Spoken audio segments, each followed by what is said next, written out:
আসসালামু আলাইকুম বন্ধুরা, আজকে জাতীয় বিশ্ববিদ্যালয়ে অনার্স দ্বিতীয় বর্ষের পরীক্ষার রেজাল্ট দিয়েছে।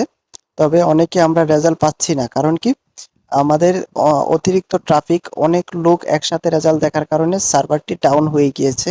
তো আমরা একটা সিক্রেট মেথড ব্যবহার করব, যে মেথডে আমরা 100% রেজাল্টটি পাবো এবং খুব তাড়াতাড়ি রেজাল্টটি পাবো।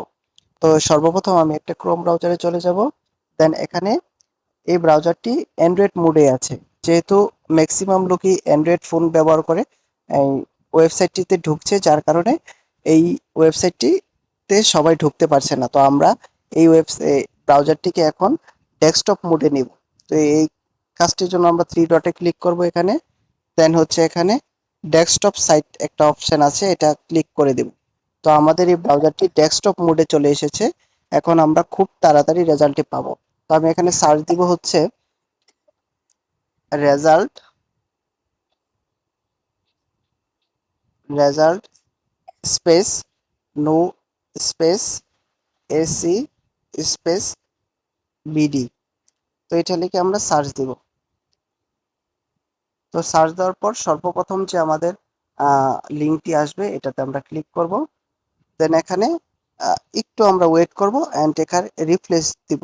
এটা ওয়েট করব আর রিফ্রেশ দিব। তো বন্ধুরা, একটু ওয়েট করার পর আমাদের এটা চলে এসেছে। এভাবে অ্যাপ্লাই করলে 100% আসবে, কোনো প্রবলেম নেই। তারপর এখানে আপনি অনার্সটা সিলেক্ট করে দিবেন। এখানে একটু ডেস্কটপ মোডে, তো যার কারণে একটু স্মুথলি কাজ করা যাচ্ছে না। অনার্স সেকেন্ড ইয়ার, তো এটা সিলেক্ট করবেন। সিলেক্ট করার পর কিছুক্ষণ ওয়েট করবেন, প্লিজ ওয়েট।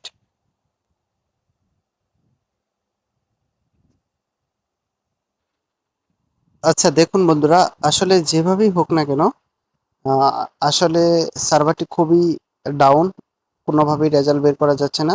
তো আপনারা চাইলে নাম্বারে এস এম এস এর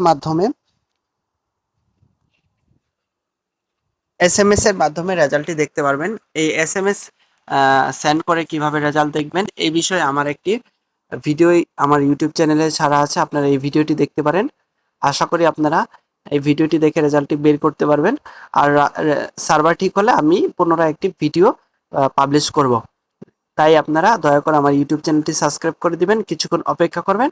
আশা করি খুব তাড়াতাড়ি আপনার রেজাল্টটা জানতে পারবেন। সকলকে ধন্যবাদ। আর সার্ভার ডাউন থাকার কারণে আমি এই মুহূর্তে দেখাতে পারছি না, এই জন্য আন্তরিকভাবে দুঃখিত।